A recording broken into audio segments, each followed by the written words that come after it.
está lançada a proposta. Bom, Flávio Abreu, queria tocar contigo na questão também das áreas para instalação das indústrias. A gente acompanhou na exposição do Cristiano, essas áreas existem, mas em grande medida não estão preservadas do ponto de vista de estarem adequadas e livres de qualquer tipo de impedimento para que as indústrias se instalem ali. Existe, na sua visão, conhecer o seu ponto de vista, algum risco de uma ocupação desordenada dessas áreas, eventualmente?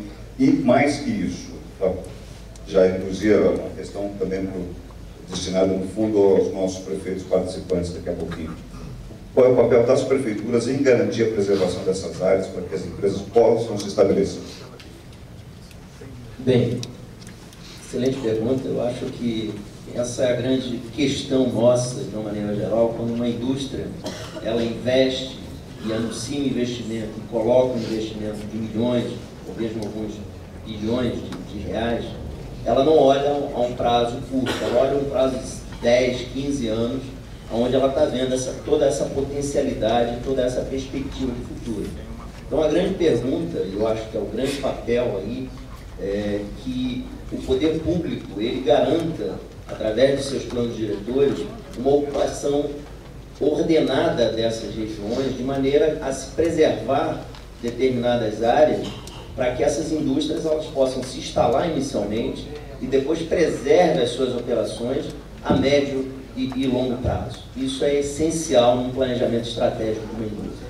Então, nesse sentido, é importante que tanto a indústria quanto vamos dizer, o poder público, as prefeituras, o governo do Estado, tenhamos realmente uma sintonia grande no desenvolvimento desses planos diretores, no desenvolvimento futuro dessas áreas, que a gente possa preservar o potencial de desenvolvimento que nos apresenta um arco metropolitano e qualquer uma dessas outras obras. Então é essencial que a gente consiga trabalhar em conjunto e garanta a continuidade desses projetos, não em 4 anos ou 5 anos, que a gente olhe sempre a questão no longo prazo, no médio e longo prazo. Então é essencial que isso venha acontecer para que a gente possa preservar esse desenvolvimento que todos nós esperamos aqui para a região. Muito bom.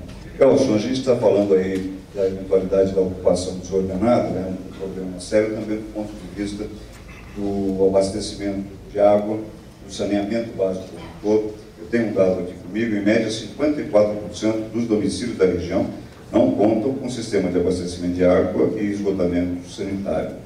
Mais de 1 milhão de pessoas atingidas diretamente por esse problema. Quais são os investimentos, ou melhor colocando, os investimentos que têm sido feitos agora vão garantir esse nosso horizonte do que nós estamos falando, do ponto de vista de saneamento, de abastecimento de água para todo mundo?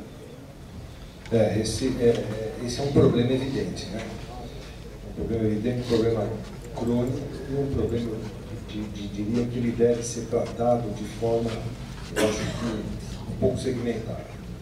É fundamental o desenvolvimento, a entrega de bens, água, esgoto é fundamental para o desenvolvimento social. Eu acho que não há dúvida para isso, né? Eu não saberia dizer os investimentos, o que tem previsto e o que não tem previsto. Por outro lado, nós na casa estamos estudando algumas soluções, que soluções, eu diria, mais sustentáveis, que são soluções de reuso. E se nós focarmos um pouco, se você me permitir, nós focarmos um pouco essa resposta no campo industrial, a nossa região, embora ela tenha um acesso, eu diria, um pouco limitado à água, mas o problema, quando nós pensamos em um desenvolvimento após o Compeg de indústrias de segunda e terceira geração, que são indústrias de porte médio, entenda-se aí indústrias de até 300 ou 400 milhões de receita anual, né? E que são indústrias que geram um grande número de empregos, e são indústrias alavancadoras, né? Alavancadoras do ponto de vista de serviços. Para isso, alguma solução tem que ser feita, tem que ser desenhada de forma específica para isso. O Flávio falou bem da existência de condomínios industriais e da certeza que esses condomínios eles sejam geridos em em um tempo médio e longo para que as empresas possam fazer os seus investimentos.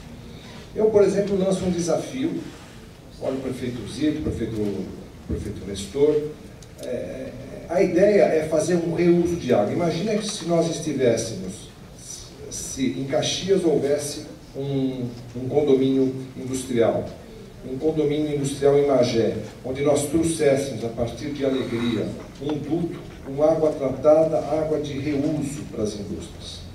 Esse esgoto, em vez de se jogar no meio ou na Bahia ou em rios, traz esse esgoto, dá-se um tratamento adequado para ele e utiliza-se águas de reuso. Várias empresas fazem esse tipo de atividade para a sua geração interna. Só que, normalmente, as empresas, as indústrias são consumidoras de água. Mesmo que seja feito essa gestão, esses investimentos para que possa ser aplicada esse conceito de reuso, as empresas ainda elas consomem água da concessionária. Por exemplo, sábado saiu no Globo um artigo na parte de economia, onde tem uma grande empresa de eletroeletrônica, uma coisa tipo Flextronics, que está em Sorocaba, não sei se é exatamente essa ou não, mas que a empresa está em decisão entre São Paulo ou Rio de Janeiro, e a única menção que fala que é uma empresa grande consumidora de água. Né?